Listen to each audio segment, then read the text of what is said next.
Good morning, everyone. More Street Fighter V news today, which is strange. We don't get Street Fighter V news this often. But Capcom has finally stepped out of the shadows and posted some very important tweets on their official Street Fighter Twitter page regarding Ibuki and communication. So our greatest fears have come true, everyone. Ibuki is confirmed to be releasing on the last week of June. This is along with the Street Fighter V story mode. So we're going to have to wait another month. It's for the best. It needed more polishing. So at least now it's out in the open, and Capcom has officially stated it. Capcom said they originally planned for her to come out at the end of May or beginning of June, but there were unforeseen delays. So it's better that they don't force the release, and then there's some issues, and then we're gonna have even more delays in the future because Capcom will have to play catch up even more after that.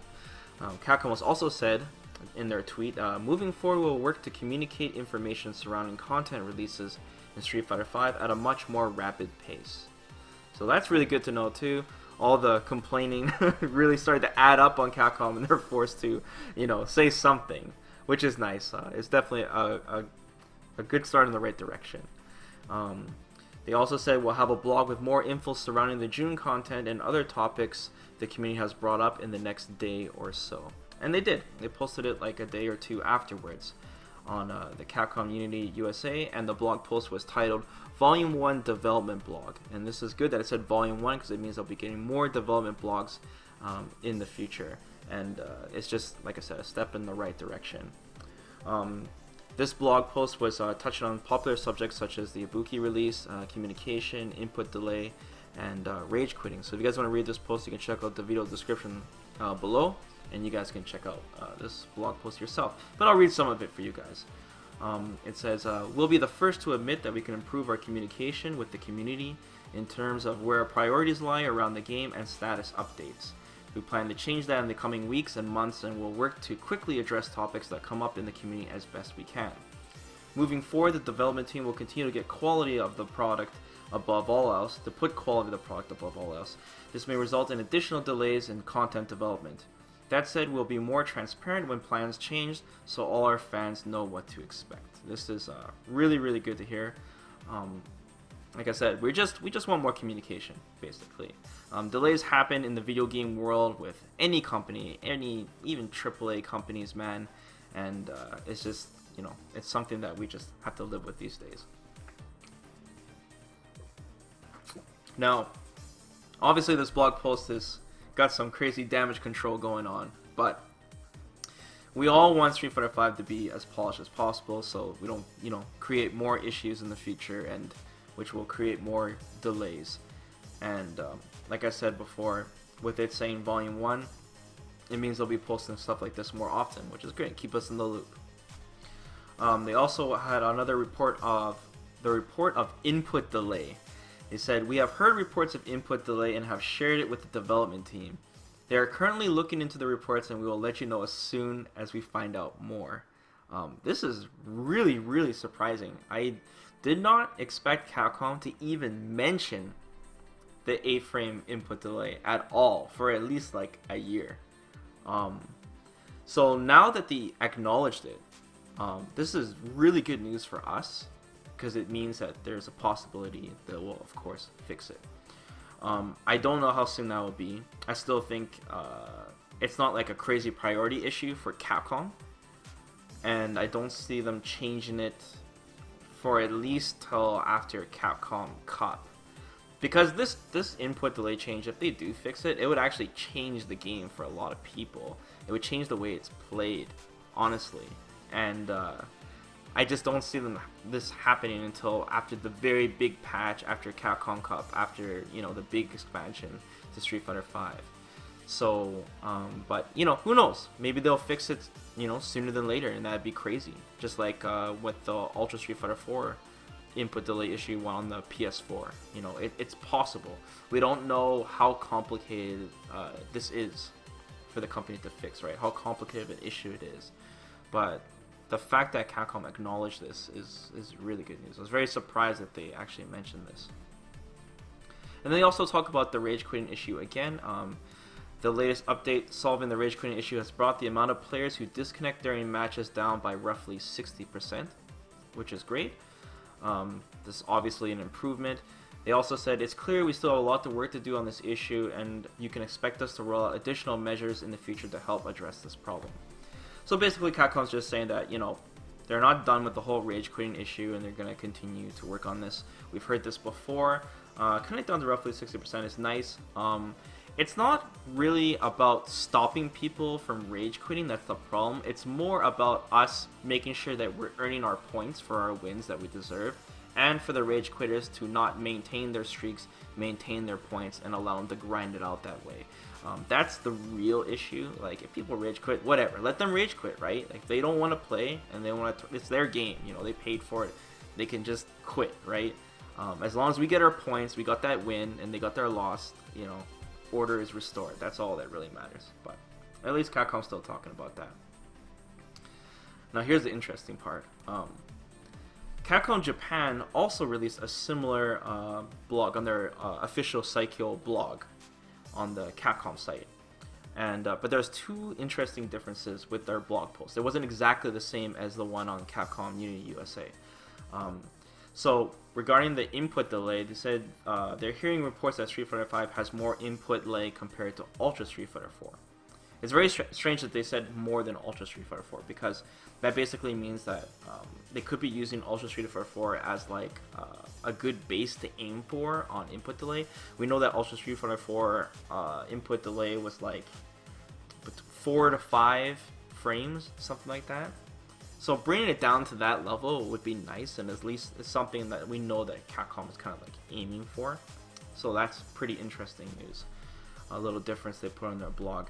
And the second thing, the biggest thing, which is spurred a lot of talk today actually, is they said regarding the Ibuki delay issue, the communication issue with the Ibuki delay, that the DLC release schedule was originally not supposed to be posted.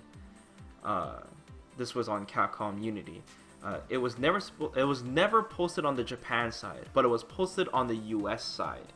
In case you guys don't know, the official DLC schedule, that's the one that shows like this character comes out in, you know, in May, this character comes out in April, like this kind of thing, and then story mode comes out in June. That whole picture wasn't posted on the Japan side. It was only posted on the Capcom US side.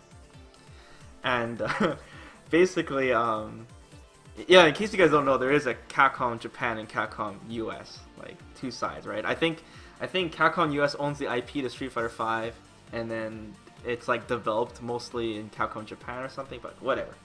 Anyways, they said in the blog post, the Saikyo blog post, that they didn't want to post on the Japan side because they were afraid they wouldn't be able to reach the date of release, reach their mark, right? Reach the release date time and disappoint fans or make empty promises.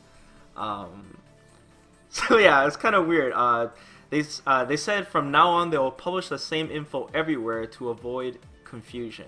So apparently, like with all the regional offices of Capcom, like, you know, Capcom UK or Capcom US and all that, they release their information at their own discretion. Like Capcom US decided, okay, we're gonna show you guys our official DLC schedule, but Capcom Japan didn't want to. But anyways, no matter how you look at this,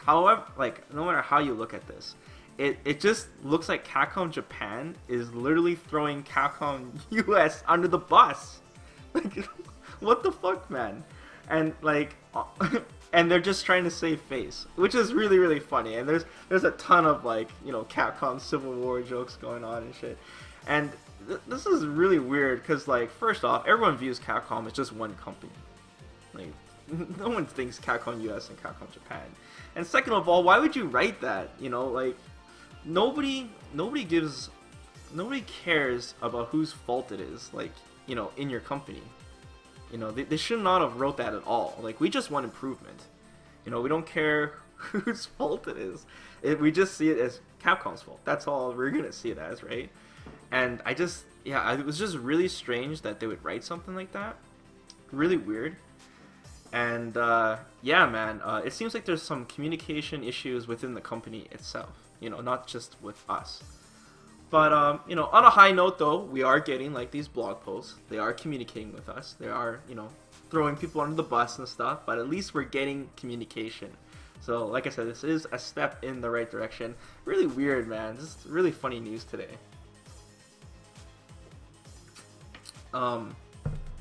You could argue that there's some, lost in translation going on, but if you guys want to check out the Japan blog post, I'll post the link in the video description below, and if you guys speak fluent Japanese or can, translate yourself, you can make your own decision, but there are already a couple people that have already translated, and that's pretty much what it says, so it's kind of funny. And, finally, Evo 2016 is coming around the corner, guys, and with the recent news of Ibuki confirmed to be coming out at the very end of June, the last week, she might not be allowed to be, she might be banned from Evo 2016. And I don't want her to be banned. I definitely want, at least one more DLC character available for that tournament. The official rules of Evo state that a DLC character has to be out for around 4 to 5 weeks prior to the tournament to be legal. But the official CPT rules state that a character has to be out 1 week prior to any CPT event. But Capcom has said that it's up to Evo. They can decide whether or not Ibuki is banned or not. So there's no right or wrong here. So it's up to Mr. Wizard, basically. So Mr. Wizard recently added a poll to his Twitter. First off, he said that she was going to be banned if Ibuki was not released before June 15th or something. But now he's asking people. There's like a poll on his Twitter asking people if they want to see Ibuki legal for the tournament. Now that he knows the official date, and right now the poll is leaning towards 70% around in Ibuki's favor to make her legal, with like already over 5,000 votes. So if you guys want to vote on the poll yourself, if you want your voice to be heard, you can head over to Mr. Wizard's Twitter and vote on the poll, and I'll be sure to post a link in that video description below as well. We are like all the pros that are playing Street Fighter V right now. They're fully aware that DLC characters are going to be released almost every month. So, it's not like it's like some big surprise. And Ibuki will be out, if she comes out on the last week of June, I think Evo's around July 15th. So she's going to be out for like more than 2 weeks. I think that's more than enough time to get used to the character. And, we want controversy and we want to see Ibuki play. So I'm sure a majority of us will want her to be, legal at Evo. It's not like everyone's going to be playing Ibuki. And for a pro player to drop his character and to decide to pick up a new character and compete in the World Tournament 2 weeks prior is a pretty big commitment as well on that side of the coin too. But, everyone has their opinion. If you guys want to voice yours, be sure to vote on that poll. So yeah, that's it for the news today, guys. Quite a bit of news, actually, even though most of it is just the same subject. But overall, I'm happy with this news. I do like that Capcom is going to change their plans on their communication a little bit more. More blog posts are nice, and I'm also glad that they're willing to delay the game and polish it more and making sure things are up to par here. And like I said, after this June update, we'll see what direction Street Fighter V goes here, because this is gonna be a huge patch, and the only thing we have to look forward to afterwards is 2 more DLC characters, which was will probably be, or 3, sorry, with Balrog, Jiri, and Urian.